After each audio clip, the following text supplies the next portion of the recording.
अरेमको आज दुनिया की टॉप पेट्रोलियम कंपनी है। चाहे क्रूड ऑयल हो, नेचुरल गैस या फिर पेट्रोकेमिकल्स, ये कंपनी आज ग्लोबल एनर्जी मार्केट्स को न सिर्फ लीड कर रही है बल्कि बिलियंस ऑफ डॉलर्स का बिजनेस एम्पायर भी चला रही है। इस कंपनी के पास दुनिया के सबसे बड़े ऑयल रिजर्व्स मौजूद हैं और आज ये 50+ कंट्रीज में ऑपरेट कर रही है। अरेमको का ये सफर जो सुनने में इतना आसान लगता है, असल में सऊदीया के जलते रेगिस्तानों से जन्म लेता है। लेकिन सवाल ये उठता है कि कैसे सऊदी अरेबिया में एक अमेरिकन ऑयल डिस्कवरी ने अरेमको को न सिर्फ सऊदी अरेबिया का बल्कि पूरी दुनिया भर का सबसे बड़ा एनर्जी सप्लायर बना दिया।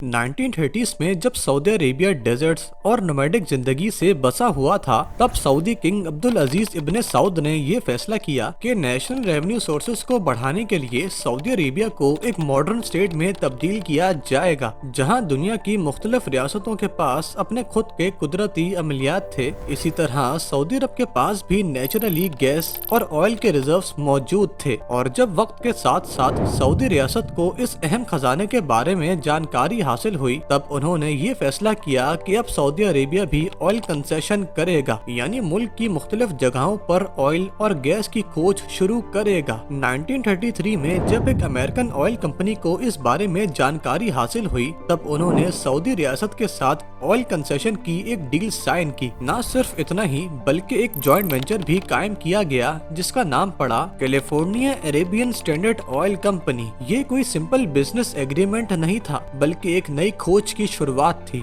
क्योंकि कई सालों की ड्रिलिंग और नाकामियों के बाद 1938 में ही वो लम्हा आया जब तेहरान के करीब दमाम नंबर 7 नामी एक कुएं से क्रूड ऑयल निकलता है, जो सऊदी ऑयल एरा के लिए एक असली ब्रेकिंग न्यूज बन जाती है। आगे चलकर 1944 में कसौक का नाम अरब अमेरिकन ऑयल कंपनी यानी अरेमको से तब्दील हो जाता है और यहीं से एक प्राइवेट एसेट से ज्यादा एक जियोपॉलिटिकल एसेट की फाउंडेशन रख दी जाती है। मगर ये कहानी यहाँ नहीं रुकती है। 1970s तक सऊदी रियासत नेशनलाइजेशन की प्रोसेस के तहत धीरे धीरे इस कंपनी की ओनरशिप अपने हाथ में ले लेता है, जिसके नतीजे में अरेमको के majority shares foreign share holder से ज्यादा सऊदी गवर्नमेंट के कंट्रोल में आ जाते हैं और फिर 1988 में बल आखिर इस कंपनी को सऊदी अरामको की मॉडर्न कॉर्पोरेट आइडेंटिटी दे दी जाती है। सऊदी अरामको अब एक ऐसा स्टेट ओन्ड एंटरप्राइज बन चुका था जो आगे चलकर एक ग्लोबल एनर्जी सप्लायर बनने वाला था।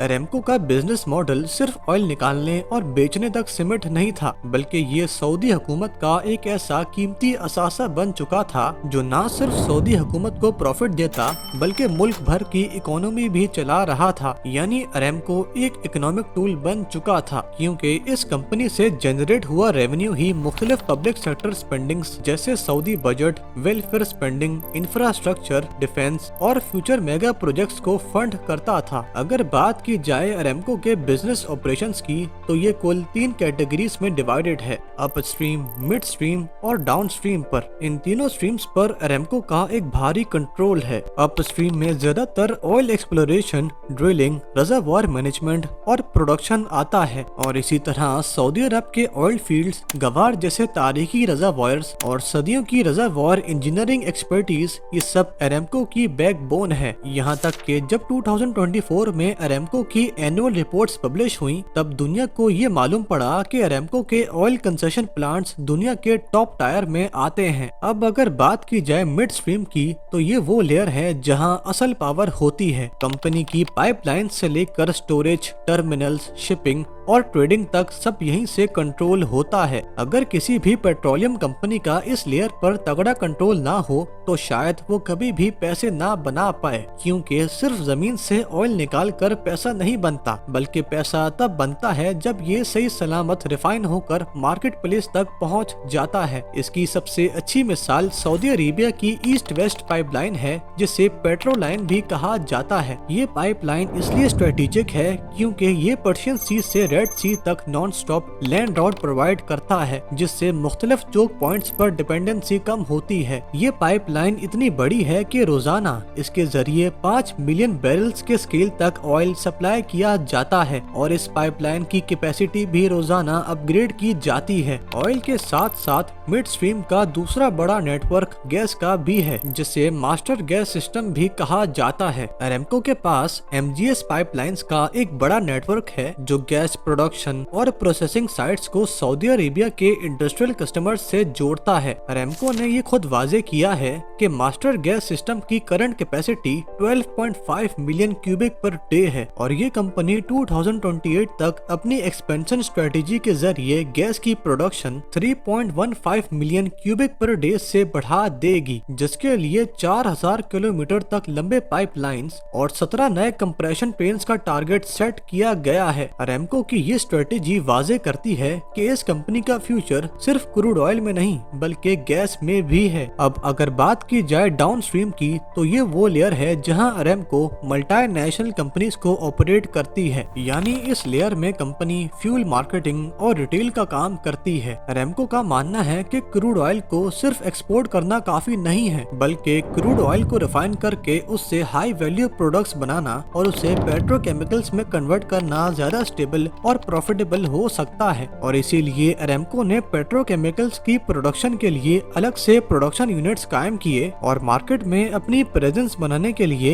इंटरनेशनल जॉइंट वेंचर ग्रुप्स का सहारा लिया। मिसाल के तौर पर अमेरिका में मोटेवा एंटरप्राइजेस का केस सऊदी अरेमको की मल्टीनेशनल एक्सपेंशन को बिल्कुल वाज़ेह तौर पर दिखाता है। मोटेवा की कहानी एक जॉइंट वेंचर के तौर पर शुरू होती है, लेकिन वक्त के साथ साथ ये अरेमको की स्ट्रेटेजिक ओनरशिप के अंदर इवॉल्व होती चली जाती है। 2016 के दरमियान अरेमको ने शेल के साथ भी एक जॉइंट वेंचर किया, जबकि मोटेवा एंटरप्राइजेस के कई कीमती एसेट्स को टेक ओवर या पूरी तरह अपनी ओनरशिप के अंदर ले लिया। आज मोटेवा एंटरप्राइजेस नॉर्थ अमेरिका की सबसे बड़ी पेट्रोलियम कंपनी है, लेकिन इसको पूरी तरह कंट्रोल अरेमको कर रहा है। दोस्तों, शायद आपको ये जानकर हैरानी हो, जहां एक तरफ अरेमको दुनिया के टॉप ऑयल प्रोड्यूसर्स में शुमार है, वहीं इस कंपनी को अक्सर world's most cheapest oil producer भी कहा जाता है। इस चीज का एविडेंस फाइनेंशियल टाइम्स जैसी पब्लिकेशंस में भी मिलता है, जहां इस कंपनी की पर बैरल प्रोडक्शन कॉस्ट सिर्फ $3.19 कोट की गई है। अरेमको की इस लो कॉस्ट और हाई प्रॉफिटेबिलिटी के पीछे का सीक्रेट इकोनॉमीज ऑफ स्केल है, यानी जब दुनिया भर की मुख्तलिफ ऑयल कंपनीज के बीच कॉस्ट लिफ्टिंग और एफिशिएंसी का मुकाबला किया जाता है, तब अरेमको की प्राइस साइकिल मार्केट में सबसे ज्यादा डोमिनेट करती है और ये चीज अरेमको को एक बड़ा कम्पिटिटिव एज भी देती है। लेकिन अरेमको के प्रॉफिट्स सिर्फ ऑपरेशनल एफिशिएंसी तक महदूद नहीं है, बल्कि इसके पीछे एक पूरा नेशनल फ्रेमवर्क काम करता है। यानी अरेमको के नेट प्रॉफिट्स कैलकुलेट होने से पहले उनमें से टैक्सेस, शेयर होल्डर्स के डिविडेंड्स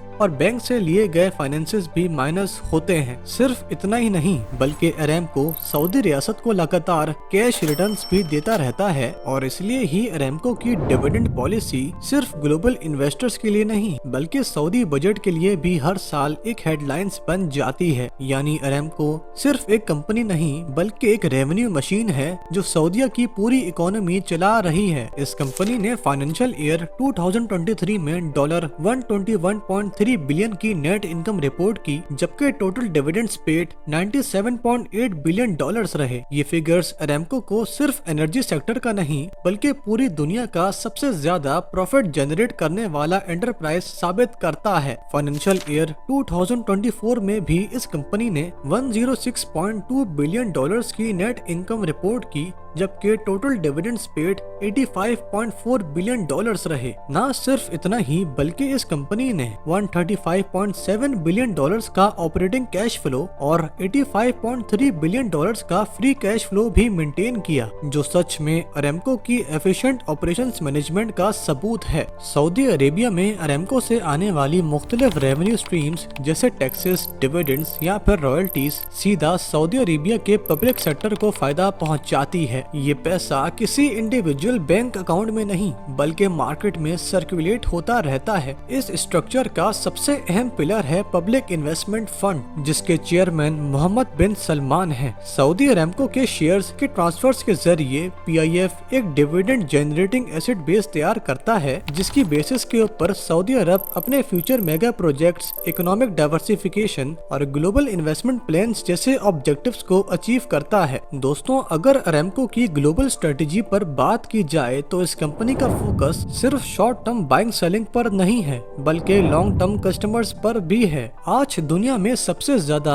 ऑयल का इस्तेमाल एशिया में होता है, जैसे China, Japan, south Korea, Pakistan और इंडिया में। और अरामको इन एशियन कंट्रीज को अपना परमानेंट कस्टमर बनाने के लिए long term oil contracts, refinery partnerships और गवर्नमेंट लेवल डील्स भी ऑफर करता है। इसका सबसे बड़ा फायदा अरामको को ये होता है कि इससे ये अपने फ्यूचर ऑयल प्रोडक्शन लेवल्स को पहले से ही एस्टिमेट और कंट्रोल कर लेता है, जिससे इस कंपनी की कॉस्ट कंट्रोल में रहती है और फ्यूचर प्रॉफिटेबिलिटी के चांसेस बढ़ जाते हैं। इसका दूसरा बड़ा फायदा ओपेक यानी organisation of petroleum exporting countries को भी होता है, क्योंकि जब अरामको अपनी ऑयल प्रोडक्शन बढ़ाता या कम करता है तो इसका सबसे बड़ा असर ग्लोबल ऑयल प्राइसेस पर भी पड़ता है। ये चीज साबित करती है कि सऊदी अरब ओपेक का एक सबसे इम्पोर्टेंट मेंबर है और इसे अलग नहीं किया जा सकता है। अरामको की ऑयल प्रोडक्शन कितनी कैपेसिटी से बढ़ाई या कम की जाएगी, इसका फैसला सिर्फ और सिर्फ सऊदी रियासत ही कर सकती है, क्योंकि जब ऑयल प्राइसेस गिरती हैं तो इसका असर कंपनी के प्रॉफिट्स और डिविडेंड्स पर पड़ता है, जिससे सऊदी बजट पर प्रेशर पड़ता है। ना सिर्फ इतना ही बल्कि दुनिया के करंट रीजनल डिस्प्यूट्स का भी बुरा असर सऊदी की ऑयल सप्लाई पर पड़ता है। ये चीज साबित करती है कि ऑयल प्राइसेस का फ्लक्चुएट होना हमेशा से एक रिस्क रहा है, लेकिन इन सब मुश्किलात के बावजूद भी अरामको अपने बिजनेस ऑपरेशंस को काफी स्मूथली मैनेज करता आया है और फ्यूचर में भी डेवलपमेंट प्रोजेक्ट्स का विजन ठान रहा है। फ्यूचर में सस्टेनेबल रहने के लिए ये कंपनी धीरे धीरे एनर्जी और केमिकल्स की तरफ शिफ्ट हो रही है। अरामको की इस स्ट्रेटेजी का एक सबसे इम्पोर्टेंट हिस्सा है गैस एक्सपेंशन। अरामको ने जफूरा गैस फील्ड जैसे प्रोजेक्ट्स पर हैवी इन्वेस्टमेंट्स की हैं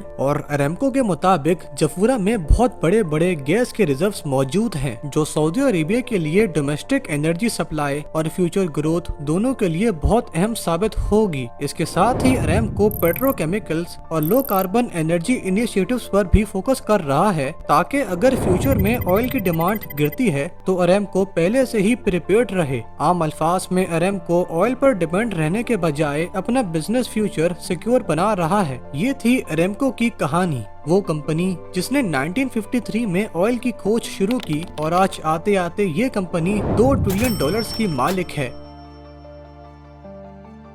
दोस्तों, अगर आपको ये वीडियो इन्फॉर्मेटिव लगी हो तो आप मुझे कमेंट्स में जरूर बता सकते हैं। अगर आप ये जानना चाहते हैं कि क्या होगा अगर अमेरिका और चाइना के बीच एक हाइड्रोजन वॉर हो जाए तो आप इस वीडियो पर क्लिक कर सकते हैं। साथ ही इस वीडियो को लाइक कर सकते हैं और चैनल को सब्सक्राइब कर सकते हैं।